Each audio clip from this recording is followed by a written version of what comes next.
Hello guys, welcome to my channel mister Naveen talkies. Match CSK versus Gujarat. Toss గెలిచి change తీసుకుంది గుజరాత్ అనమాట. First batting దిగిన చెన్నైలో ఒక రుతురాజ్ గైక్వాడ్ తప్ప ఇంకెవ్వరు పర్ఫామ్ చేయలేదు. 74 రన్స్ చేశాడు. చాలా చాలా అద్భుతంగా ఆడాడు. ఫామ్లోకి వచ్చాడు. ఇది ఒకటి గమనించాల్సిన విషయం. చెన్నైకి ఇది ఒక ప్లస్ అని చెప్పాలి.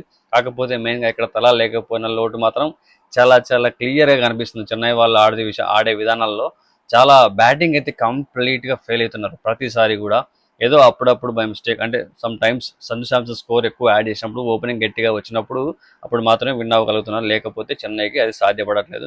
అది కూడా లో స్కోరింగ్ మ్యాచ్ అవ్వడం. యాక్చువల్గా పవర్ ప్లేలోనే వీళ్ళ ఎన్ని వికెట్లు వెళ్ళడం అన్నది, ఆ మెయిన్ వికెట్లు పడిపోవడము చాలా చాలా దెబ్బతీసింది చెన్నైకి. పవర్ ప్లేలో రబాడా అండ్ సిరాజ్ వేసిన బౌలింగ్ ఏదైతే ఉందో అది అద్భుతం అనమాట. రబాడా బౌలింగ్ చింపి పడేసాడు నిజంగా చెప్పాలంటే. ప్లేయర్ ఆఫ్ ది మ్యాచ్ కూడా వచ్చింది రబాడాకు ఆ బౌలింగ్ పర్ఫార్మెన్స్కి గాను. ఫస్ట్ బాల్ నుంచి కూడా బ్యాట్స్మెన్స్ని బాల్ని టచ్ చేయనివ్వకుండా వేస్తూ వచ్చాడు అనమాట. సిరాజ్ కూడా ఫస్ట్ 3 ఓవర్స్ అద్భుతంగా వేసాడు. ఒక వికెట్ తీశాడు.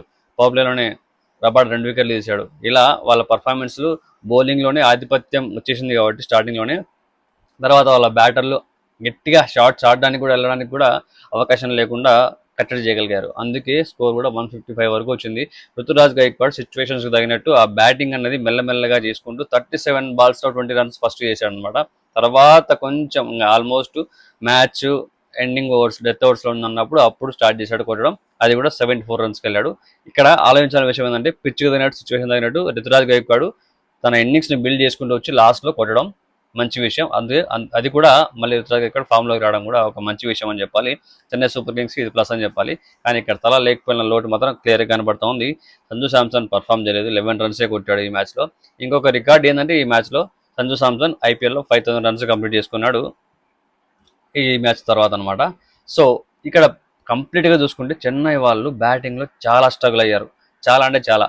155 రన్స్ రావడానికి అంతమంది ఆ బ్యాట్స్మెన్స్ లైనప్ గట్టిగా ఉన్నప్పటికీ ఎవరు పర్ఫామ్ చేయకపోవడంతో చెన్నై 155 చేరుకోవడానికి మూలిగి కష్టపడి ఆడి వరకు వచ్చింది. రుతురాజ్ పర్ఫార్మెన్స్తో ఆ స్టాండింగ్ ఇవ్వడం వల్ల. లేకపోతే అది ఎప్పుడో అవుట్ అయిపోయిండేదేమో అనిపించింది. 100 లోపలనే పోయిండేది.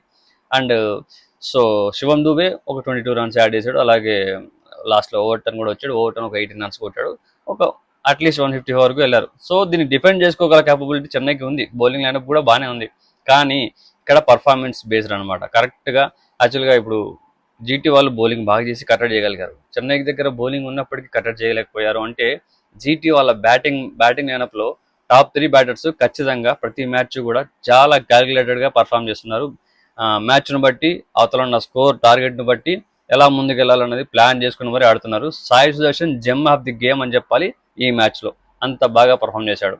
సో ఫస్ట్లోనే వికెట్లు తీయడం వల్ల రబాడాకి మ్యాన్ ఆఫ్ ది మ్యాచ్ వచ్చింది, ప్లేయర్ ఆఫ్ ది మ్యాచ్ వచ్చింది. ఎందుకంటే అక్కడ చెన్నైని ప్రెజర్లో పెట్టేశాడు కదా. ఫస్ట్లోనే వికెట్లు తీసేసి పవర్ ప్లేలో స్కోర్ రాకుండా లో స్కోరింగ్లో పెట్టేసినారు. తర్వాత ఇంకా రన్స్ రాకుండా అక్కడనే కట్టడి అయిపోయింది. కాబట్టి రబాడాకి ప్లేయర్ ఆఫ్ ది మ్యాచ్ ఇవ్వడం జరిగింది. కానీ ఇక్కడ బ్యాట్స్మెన్ ఫ్రీగా ఆడడానికి రన్స్ కూడా కట్టడి చేసేశారు. కాబట్టి బ్యాట్స్మెన్ పర్ఫార్మెన్స్ కంటే ఇక్కడ bowler performance important, impact create చేసింది కూడా రబాడాది. అందుకే so player of the match వచ్చింది.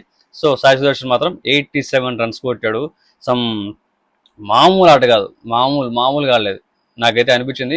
లాస్ట్ మ్యాచ్ సెంచరీ చేశాడు బెంగళూరు మీద. మళ్ళీ ఈ మ్యాచ్లో 84 కొట్టాడు.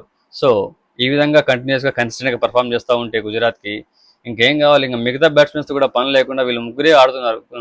గిల్ కాకపోతే సాయి సుదర్శన్ కాకపోతే బట్లర్, ఇలా ఆడుతున్నారు. సో డౌన్ గిల్ ఎక్కువసేపు తొందరగా అవుట్ అయిపోయాడు అనమాట. తర్వాత దిగిన బట్లర్ వచ్చేసి సో అక్కడికే అయిపోయింది. Butler 39 runs. ఎట్లా అంటే ఇన్నింగ్స్ని బిల్డ్ చేసుకుంటూ, పార్ట్నర్షిప్ని పెంచుకుంటూ, స్ట్రైక్ రొటేట్ చేసుకుంటూ సాయి సుదర్శన్కి స్ట్రైక్ ఇవ్వడం మొదలుపెట్టాడు. అక్కడనే వాళ్ళ మ్యాచ్ గెలిచిపోయింది అనమాట.